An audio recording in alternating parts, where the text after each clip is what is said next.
Dès le début, lorsque j'ai entendu parler d'expériences menées dans la mystérieuse zone 51, j'ai pensé qu'il s'agissait d'une rumeur de plus sur les extraterrestres, les technologies secrètes et les tromperies de la part de l'armée.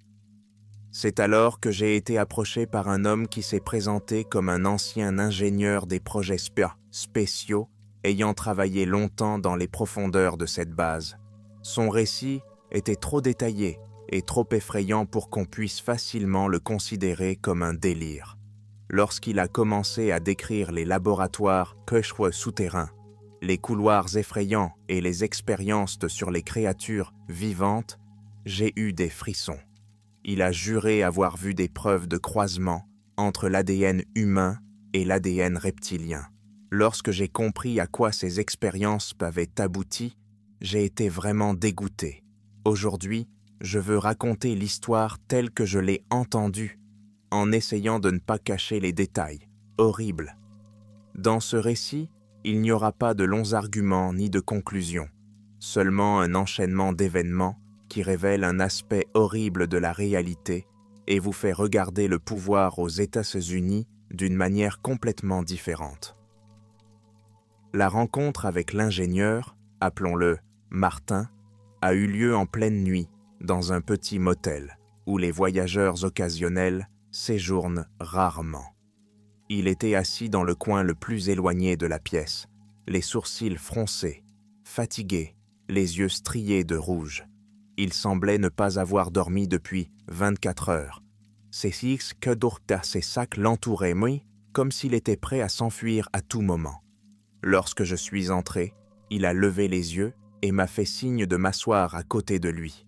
« Je n'ai plus beaucoup de temps à vivre, » dit-il doucement, « mais je dois dire la vérité. Dès les premières 2 minutes, il s'est jeté sur les souvenirs de la façon dont il était arrivé à la zone 51. On disait que seules les personnes ayant fait leurs preuves et disposant du plus haut niveau d'habilitation de sécurité étaient recrutées dans cette zone. Martin lui-même était un ingénieur électronique talentueux qui travaillait sur des projets classifiés liés au développement de nouveaux types d'armes d'alimentation électrique et de systèmes de défense. Il lui semblait qu'il serait engagé dans une importante mission d'État, assurant la sécurité de son pays. Mais très vite, il a remarqué des choses étranges. Un soir, alors qu'il regagnait son appartement, Martin a vu un chariot de marchandises recouvert d'une épaisse bâche noire pénétrer dans l'un des couloirs latéraux. Le gardien a agi de manière tendue, montrant qu'il n'y avait pas de place pour des personnes inutiles. Quelque chose bougeait sur le chariot, produisant un bruissement ou un gémissement sourd. Martin sentit la chair de poule lui parcourir la peau. Il savait que la zone 51 comportait des objets inhabituels, mais il ne s'attendait pas à quelque chose de surnaturel. Cette nuit-là, cependant, il s'est réveillé pour la première fois. Quelques jours plus tard, il a été convoqué au département secret, où on lui a demandé de vérifier un équipement de surveillance spécial. On lui demande de signer un accord de non-divulgation supplémentaire. Il se retrouve bientôt dans une pièce qu'il appelle « Centre d'opération L ».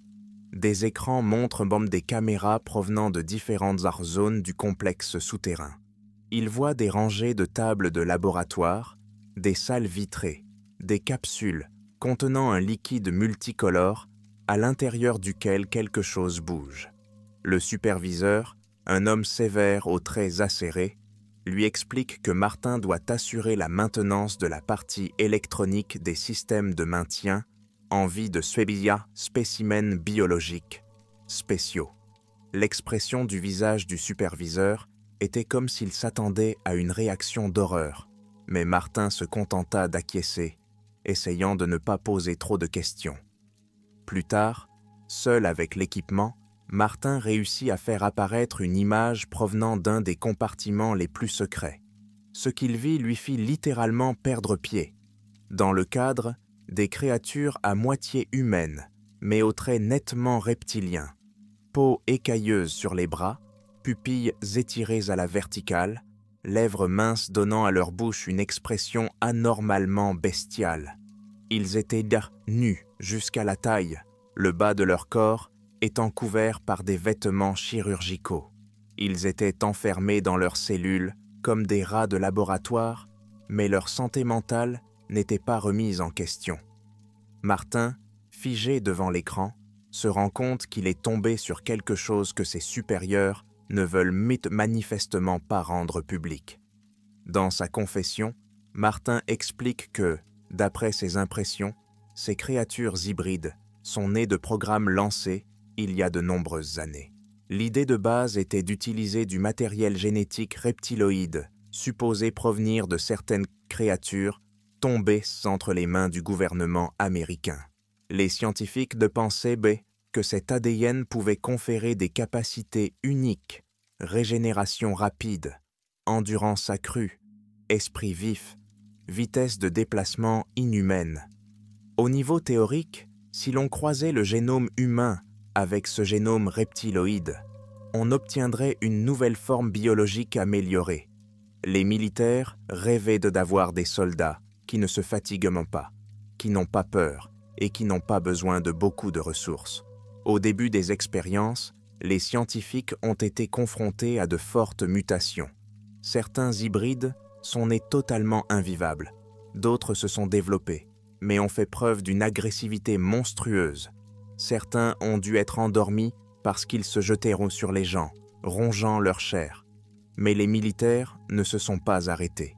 Peu à peu, ils ont appris à stabiliser une partie du génome. Des hybrides sont nés, d'apparence presque humaine, à l'exception de quelques bizarreries insaisissables. Une peau pâle et rigide, des yeux inhabituels, des ongles légèrement pointus qui ressemblent à de petites griffes. Ces créatures font preuve d'une grande intelligence, d'une logique presque prédatrice.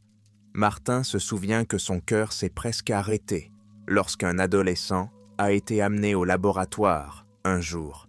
Apparemment un garçon humain, peut-être un orphelin sans papier. Il a été placé dans la même boîte que l'hybride et observé pendant qu'ils interagissaient.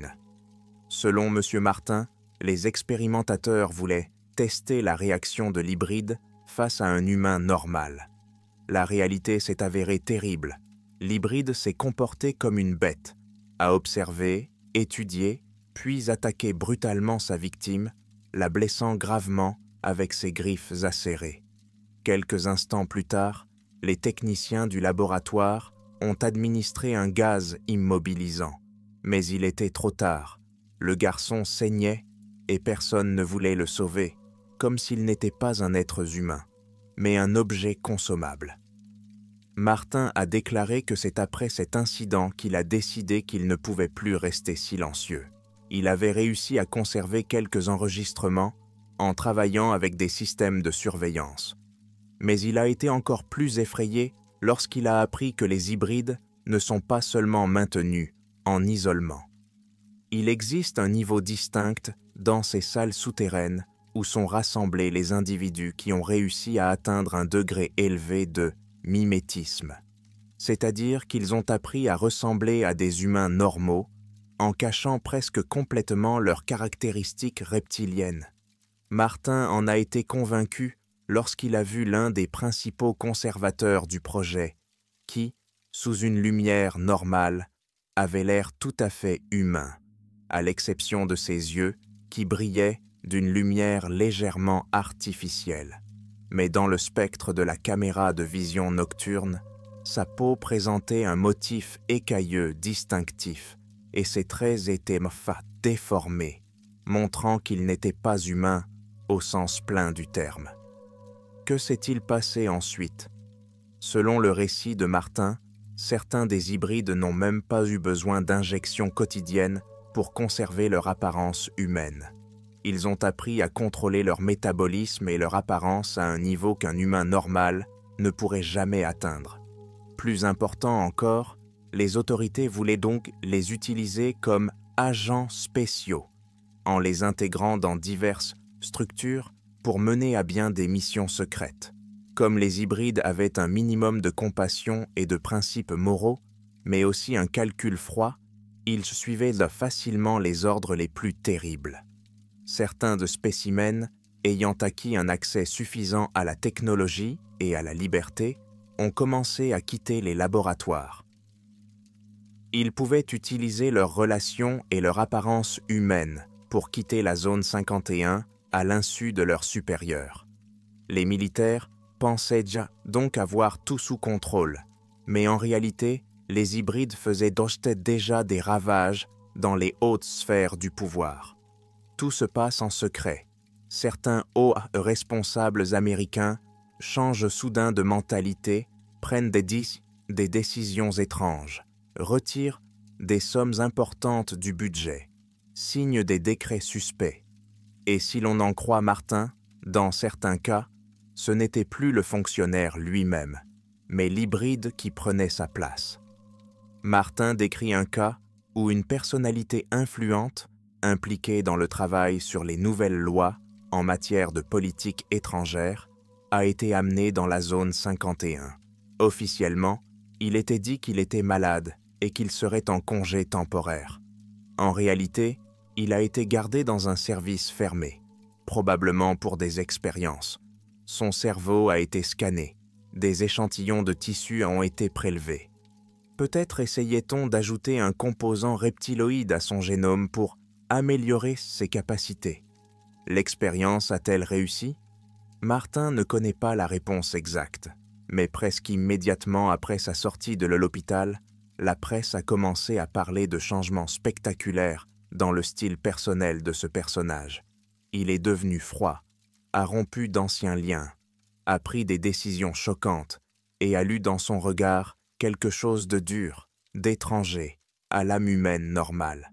Les gens en parlaient à voix basse, ne comprenant pas ce qui se cachait derrière de tels changements. En commençant à enquêter sur les détails, Martin s'est rendu compte que des opérations hybrides étaient en cours depuis longtemps. Les déracines semblent remonter au milieu du siècle dernier, lorsque les autorités américaines ont rencontré pour la première fois des objets et des créatures étranges. Depuis lors, des discussions ont eu lieu avec des messagers, et certains reptiloïdes auraient mieux pu offrir aux humains leur technologie en échange de certaines conditions. Mais à un moment donné, les choses se sont déplacées dans les profondeurs de la Terre afin de ne pas effrayer le public. La zone 51 était l'endroit idéal pour de tels projets.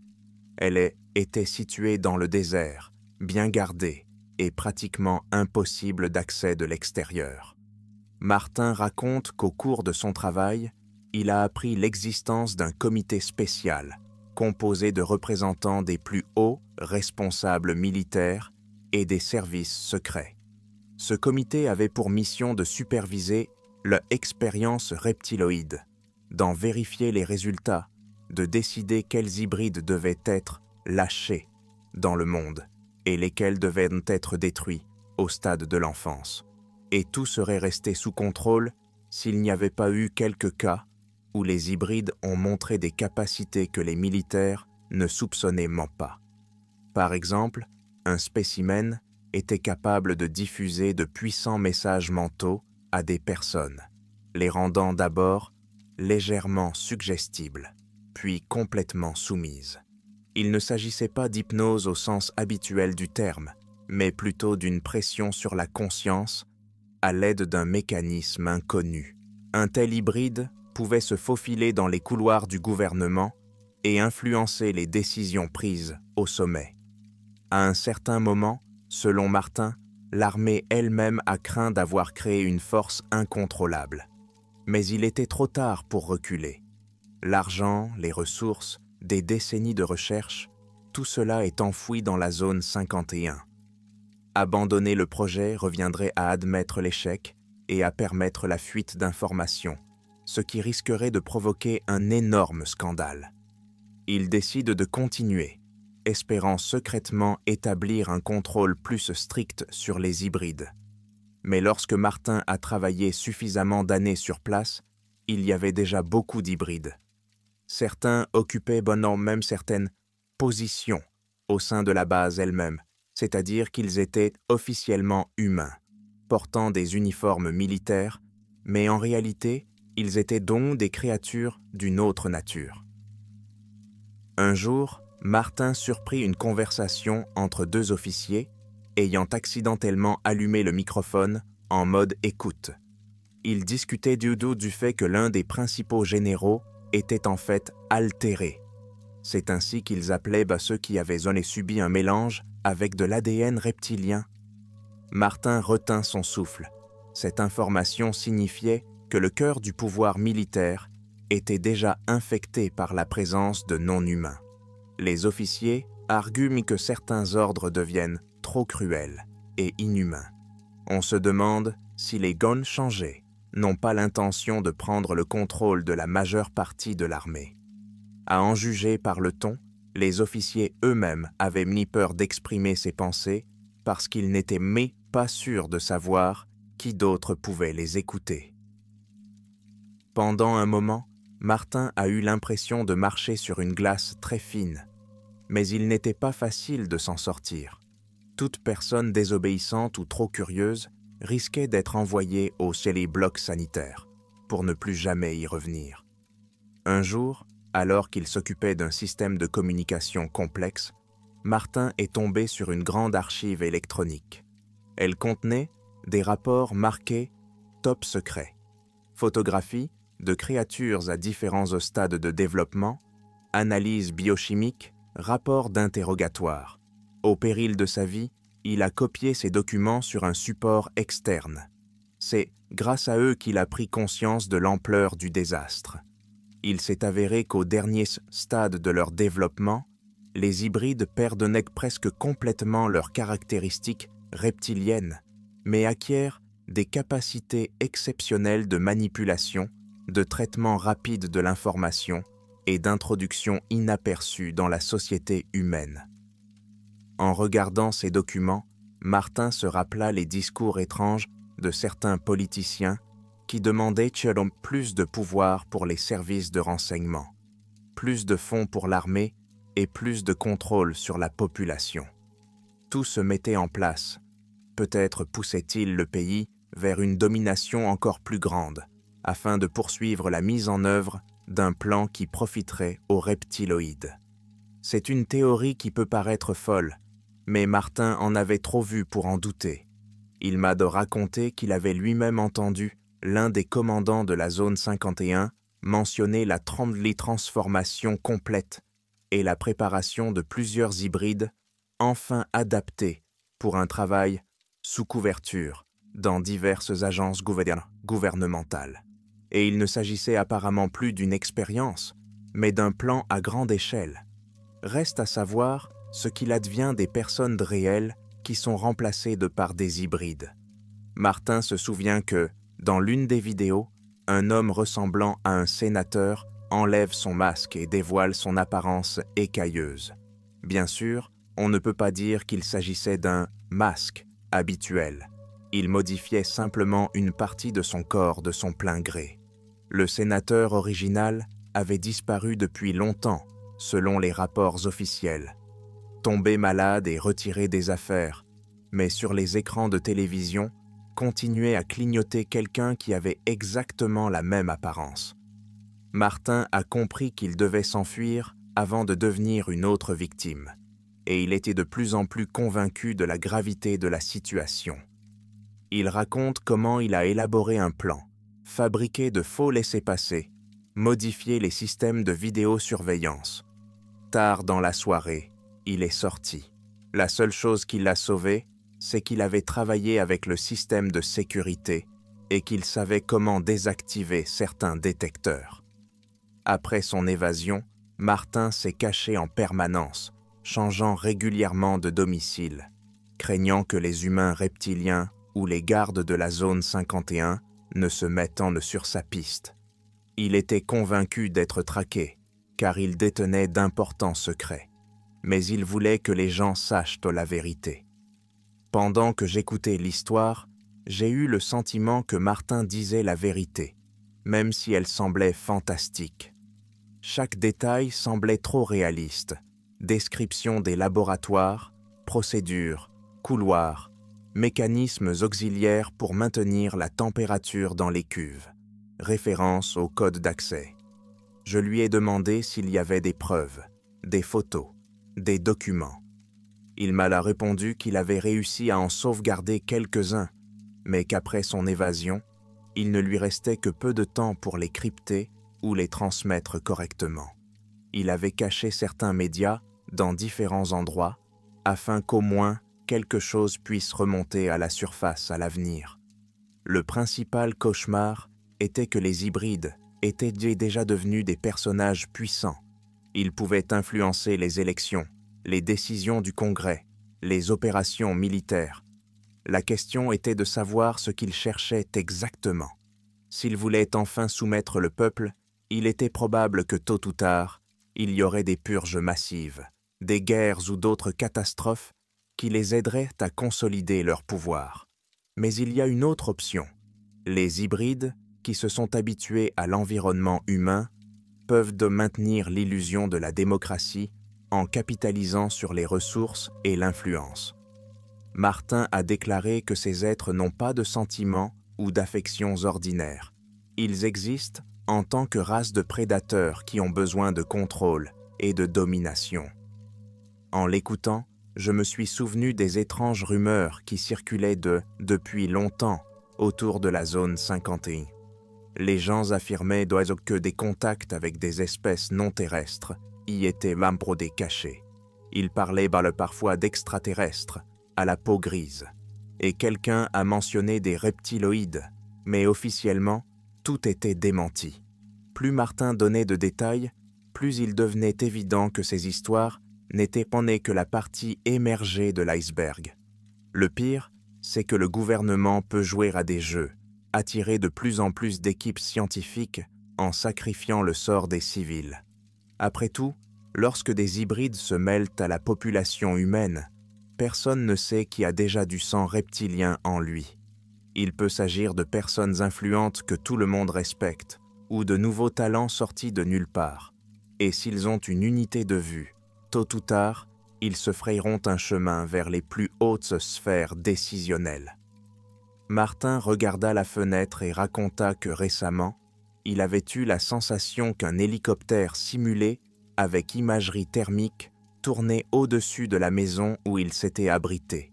Il avait dû partir d'urgence. Il ne doutait pas qu'une équipe spéciale avait été envoyée à sa recherche, capable de le repérer par divers indices circonstanciels. Après tout, avec sa connaissance du système de sécurité de la zone 51, il représentait une menace sérieuse. C'est des notes préliminaires qu'il m'a montrées mentionnaient des codes de projet.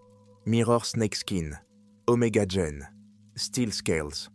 Dans chacun de ces domaines, les scientifiques de la zone 51 menaient leurs propres expériences pour améliorer les hybrides. Par exemple, l'Omega Gene était décrit comme un projet visant à accélérer la croissance des tissus, permettant aux créatures de guérir rapidement des blessures et d'augmenter leur force physique. Sur l'une des feuilles, j'ai vu un croquis de données purement scientifiques, des graphiques du rythme cardiaque des hybrides, au repos et en situation de stress, des diagrammes de l'activité cérébrale pendant le sommeil, des expériences d'endurance. Les performances étaient au-delà de l'humain. On a l'impression que ces créatures peuvent résister à des contraintes extrêmes, sans s'effondrer ni abandonner. En même temps, elles n'étaient pas étrangères à la ruse et aux faux semblants. Il n'est pas étonnant que le gouvernement ait décidé de les utiliser comme agents secrets avant d'en perdre apparemment le contrôle. Martin se souvient de l'épisode où l'un des hybrides, à la forme humaine presque parfaite, est sorti de la salle d'interrogatoire. Une seconde, on entendit des cris et des bruits de combat à l'intérieur. Puis ce fut le silence. L'hybride est sorti dans le couloir, un sourire suffisant sur le visage. Lorsque les gardes ont regardé à l'intérieur, ils ont vu 3 employés inconscients, et le 4e avait de profondes égratignures au niveau du cou. Ils ont immédiatement tenté d'arrêter l'hybride, mais celui-ci a montré calmement son laissez-passer et a disparu dans l'ascenseur, apparemment Ce laissez-passer lui a été remis par quelqu'un à l'avance, ce qui signifie que le projet avait ses propres traîtres. Des personnes qui ont aidé les hybrides pour des raisons inconnues. Peut-être avaient-ils été endoctrinés par des consciences contrôlées. Selon Martin, à un moment donné, l'armée a décidé de renforcer la sécurité, en créant des escouades composées de personnes vaccinées ou même dotées de puces pour les protéger de l'influence mentale. Mais cela n'a pas servi à grand-chose, car les hybrides agissaient non seulement directement, mais aussi par le biais de systèmes complexes de manipulation. Ils ont soudoyé, fait chanter, provoqué des accidents qui ont mis les gens et les machines hors d'état de fonctionner. En fin de compte, le projet lui-même existait toujours sur le papier, mais il commençait à ressembler à un enchevêtrement de serpents qui se dévoraient soit les uns les autres. En d'autres termes, les militaires ne savaient pas à qui faire confiance. Les hybrides voulaient de développer et approfondir leur présence, et la peur régnait parmi les dirigeants.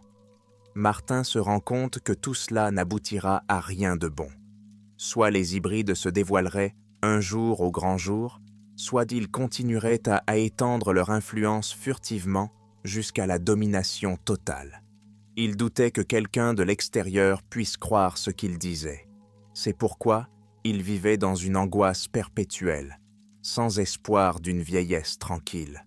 « Ils sont trop forts et trop rusés », disait-il en frottant nerveusement l'accoudoir. « On ne peut pas les attraper si facilement, car ils ne se distinguent que pas extérieurement, à moins qu'ils ne le veuillent eux-mêmes. » Je lui ai demandé s'il était possible de les détecter par des analyses de sang. Il m'a répondu qu'en théorie, oui, mais qu'il pensait qu'il pouvait y avoir des agents de ces hybrides dans les agences gouvernementales, qui cachaient les résultats des tests. Il n'est donc ni possible d'identifier un hybride que par des marqueurs spécifiques dans l'ADN qui ne sont pas identiques chez tout le monde. Mais là encore, le système de données pourrait être manipulé. J'ai ensuite demandé s'il y avait un espoir que ces créatures ne soient pas si nombreuses qu'elles puissent me contrôler un pays entier. Martin a haussé les épaules. J'espère qu'elles sont peu nombreuses, pour l'instant. Mais même quelques douzaines peuvent influencer le destin de millions de personnes lorsqu'elles détiennent le pouvoir suprême. Et s'ils étaient déjà des centaines ou des milliers? Ces hypothèses ressemblaient à de la paranoïa. Mais si elles étaient en vraies, les choses auraient été moins pires que dans les livres de science-fiction les plus effrayants. Il a également parlé de preuves anecdotiques selon lesquelles les hybrides pourraient se propager plus loin. Peut-être que des expériences similaires sont menées non seulement dans la zone 51, mais aussi dans d'autres bases fermées. Si les militaires parvenaient à conclure un accord avec la race reptiloïde, la technologie pourrait être échangée en plusieurs endroits, et certains projets pourraient être repris par des scientifiques d'autres pays. Martin, secouant la tête, admet.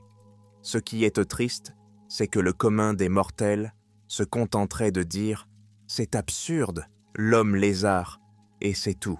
Mais je les ai vus en personne, j'ai ressenti cette énergie monstrueuse, je les ai entendus parler entre eux, en utilisant des sons étranges comme des sifflements.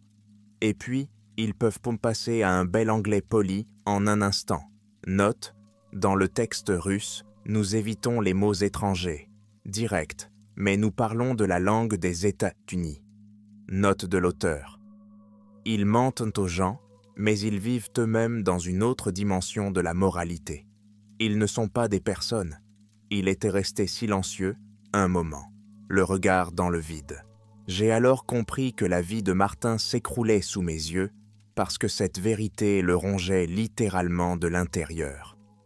Il avait payé sa tranquillité d'esprit en étant témoin de choses qui auraient dû rester à jamais hors des murs de la zone 51. Je lui ai demandé s'il y avait encore des gens dans les cercles gouvernementaux ou militaires qui oseraient dénoncer cette menace.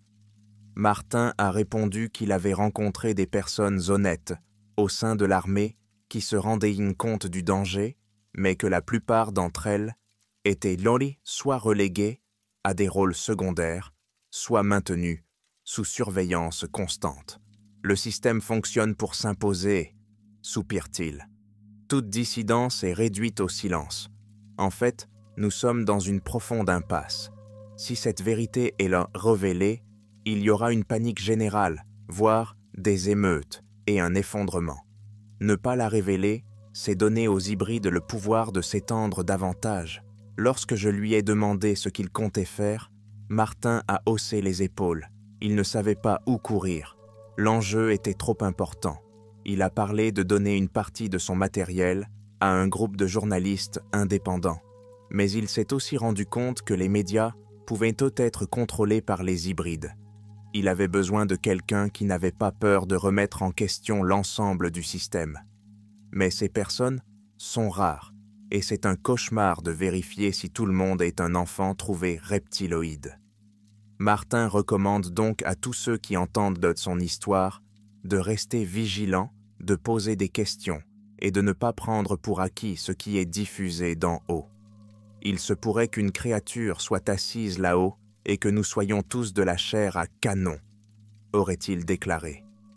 Soit Martin, qui a regardé des films de science-fiction effrayants, émet une théorie monstrueuse, soit la zone 51 mène depuis longtemps des expériences qui ont abouti à la création de créatures chimériques.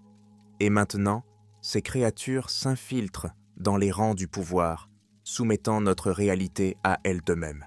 Cela paraît fou, mais le lendemain matin, quand je me suis réveillé dans le même motel, Martin n'était plus là. La réceptionniste m'a dit qu'il avait dû partir la veille, car il avait payé la chambre à l'avance. Martin avait laissé une petite clé USB sur la table. Lorsque j'ai essayé de l'ouvrir sur mon vieil ordinateur portable, les fichiers étaient cryptés. J'ai pu en voir quelques-uns par bribes. L'un d'eux était une photo d'une créature à la peau gris-vert dans une pièce sombre. Un autre était une liste de noms, certains avec Reptilodindex, 78%, à côté d'eux. Je n'ai rien pu déchiffrer d'autre. Réalisant le danger que représentaient ces informations, j'ai décidé de ne pas essayer de les diffuser de front. Je serais probablement démasqué et réduite au silence. Tout ce que je peux faire, c'est raconter l'histoire telle que je l'ai entendue, de la bouche de l'homme qui a tout risqué pour découvrir la vérité. J'ai le sentiment que la zone 51 n'est que la partie émergée de l'iceberg. Si ces créatures sont capables d'occuper des postes gouvernementaux, alors elles ont le pouvoir et les ressources pour cacher leur existence en influençant les nouvelles, la législation, l'économie. Les yeux froids des hybrides reptiliens se tiennent-ils dans les coulisses des grands événements politiques, tandis que l'humanité continue à vivre dans l'ignorance? Je reviens sans cesse à l'idée que si même une petite partie de l'histoire de Martin est vraie, nous avons affaire à une menace mondiale qui est depuis longtemps ancrée dans les cercles du pouvoir. Après tout, les gens ne vont pas croire à ce cauchemar, préférant penser qu'il s'agit d'un conte de fées extraterrestres. Et c'est ainsi que les hybrides peuvent tranquillement consolider leur influence. Je me surprends à penser que j'ai commencé à regarder les discours des politiciens si quelqu'un a des changements étranges dans son apparence ou son discours. Parfois, je me demande si ces hybrides ne sont pas déjà au gouvernement, non pas en tant qu'ennemis, mais en tant que partenaires, cachés, prêts à partager leurs connaissances sur les technologies de pointe, notamment dans les domaines de la médecine et de l'énergie. Ce n'est peut-être pas si effrayant que cela, mais Martin soutient le contraire. Ils n'ont aucun désir de nous aider, leurs intérêts sont ancrés dans un profond instinct reptilien de prédation et de pouvoir. Selon lui, certains individus peuvent porter un masque de bienveillance pendant des années, mais rester impitoyables à l'égard de quiconque se trouve sur leur chemin. Et, malheureusement, ces êtres peuvent manipuler la société bien plus efficacement que les dictateurs humains les plus brutaux. En réfléchissant à tout cela, j'ai réalisé à quel point notre civilisation est vulnérable. Si même des expériences militaires peuvent échapper à tout contrôle, L'homme cherche à créer le guerrier parfait, le soldat invulnérable, et se retrouve avec un monstre intelligent, capable de renverser tous les rouages de l'État. La zone 51, selon les récits, cachait d'autres choses, mais l'histoire de l'ADN reptiloïde est peut-être le plus grand crime contre la nature et contre l'humanité. Pourquoi devrions-nous jouer à Dieu alors que le résultat pourrait être catastrophique pour tout le monde? Parfois, je pense que j'ai moi-même été prise en otage par ce mystère.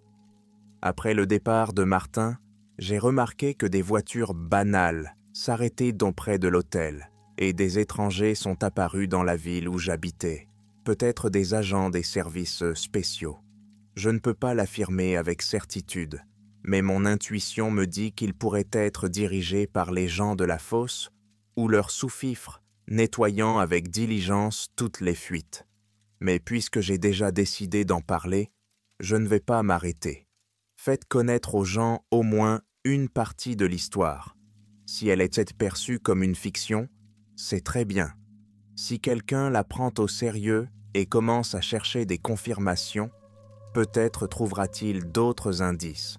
Quant à Martin lui-même, son sort reste un mystère.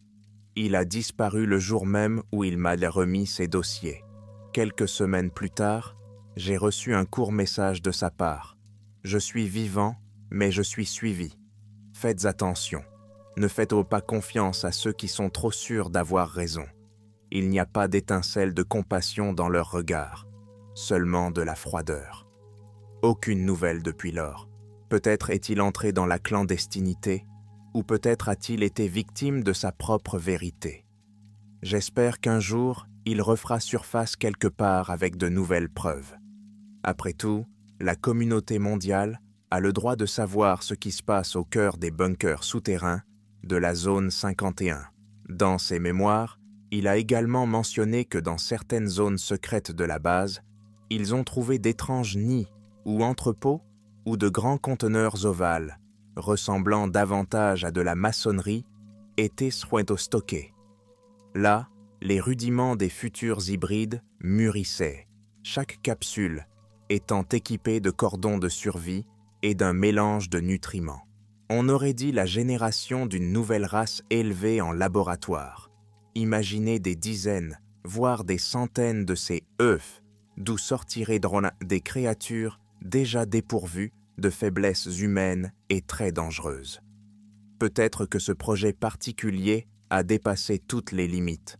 Peut-être certains individus ont-ils été transportés depuis longtemps dans les grandes villes. Ce n'est pas sans raison que l'on entend parfois d'étranges rumeurs sur des personnes qui ont soudainement manifesté des traits mutants effrayants, puis ont disparu sans laisser de traces. Lorsque l'on commence à analyser différents faits, le puzzle se construit. Financement gouvernemental, dépenses énormes pour des programmes secrets, suppression d'enquêtes indépendantes, apparition de personnages obscurs en haut de l'échelle. Tout indique qu'à une certaine époque, la machine de guerre pour la création d'hybrides a été lancée. La plupart des personnes qui y travaillaient ne voyaient que de petites parties du tableau d'ensemble. Mais Martin, ingénieur système, était l'un des rares à pouvoir faire la synthèse, car il avait davantage accès aux données que les spécialistes.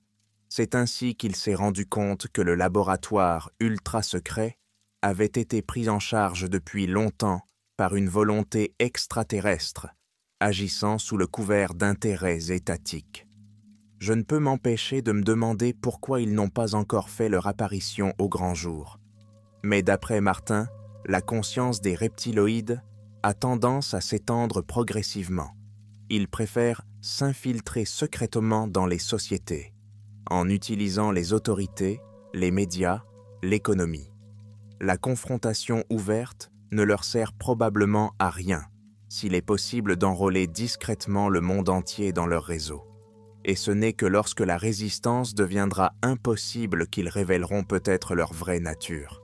C'est effrayant à imaginer, mais ce scénario n'est peut-être pas si fantaisiste que cela.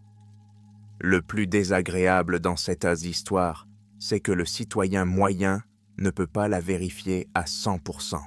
Toute tentative de se rendre dans la zone 51 échoue. L'accès est interdit et toutes les informations sont strictement filtrées. Les gens en sont réduits à se demander ce que cachent ces bunkers de béton sous le soleil brûlant. La plupart des gens pensent qu'il s'agit simplement de recherches pour de nouveaux avions. Mais l'histoire de Martin nous donne une version très différente. Des hybrides sont cultivés sous terre, capables de changer le cours de l'histoire et de transformer l'humanité en un troupeau dirigé par des prédateurs froids et logiques. Je ne sais pas quand ces informations commenceront à être connues du grand public, mais j'ai l'impression que certains signes se manifestent déjà. Les gens remarquent que certains hommes de politique changent parfois de couleur de peau ou ont des motifs étranges sur le cou. Des fuites d'images de vidéosurveillance montrent de grands fonctionnaires clignant une paupière verticale. Tout cela est rapidement qualifié de faux, de jeu de montage. Mais si l'on se souvient du soin avec lequel le programme de croisement d'ADN a été dissimulé, il devient évident que beaucoup d'efforts et d'argent sont investis pour empêcher le public de croire à la réalité de la menace reptiloïde. À la fin de ma conversation avec Martin, je n'avais aucun doute sur le fait qu'il ne m'effrayait pas seulement avec de la fiction. Il parlait doucement, sèchement, comme s'il tirait des souvenirs du plus profond de ses traumatismes. Ses yeux remplis de peur reflétaient l'amertume de savoir qu'il était le seul à ne pas pouvoir arrêter cette machine. Et pourtant, il a trouvé la force de dire la vérité.